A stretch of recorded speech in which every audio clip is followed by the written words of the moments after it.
चला मंडळी, आज संडे स्पेशल मध्ये झणझणीत असा गावरान बेत बनवूयात। आज आपण गावरान पद्धतीने चिकनचा काळा रस्सा बनवणार आहोत।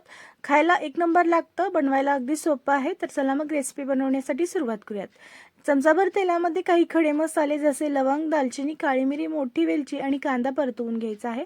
त्यानंतर स्वच्छ धुतलेलं चिकन, हळद, मीठ, लसूण आले पेस्ट टाकून परतवून घ्यायचं आणि ताटामध्ये पाणी ठेवून शिजत ठेवायचं। चमचाभर तेलामध्ये सुकं खोबरं भाजून घेऊयात। खोबरं भाजून घेतल्यानंतर एक कांदा भाजून घ्यायचा आहे। त्यानंतर आलं, लसूण, कोथिंबीर आणि टोमॅटो हे देखील मिनिटभरासाठी परतवून घ्यायचं। थंड करून यांचं वाटण बनवून घ्यायचं आहे। त्यानंतर त्याच कढईमध्ये थोडंसं तेल टाकून 2 चमचे कांदा लसूण चटणी टाकून घ्यायची, 1 चमचा धना पावडर आणि 2 चमचे माऊली यांचा स्पेशल काळा मसाला टाकून घ्यायचा। बनवलेलं वाटण टाकून घ्यायचं। पाणी टाकून वाटणला छान तेल सुटूसपर्यंत परतवून घ्यायचं आहे। तुम्हाला सुद्धा माऊली यांचा मसाला मागवायचा असेल तर स्क्रीनवरती नंबर आहे, बायोमध्ये लिंक आहे, मागवू शकता।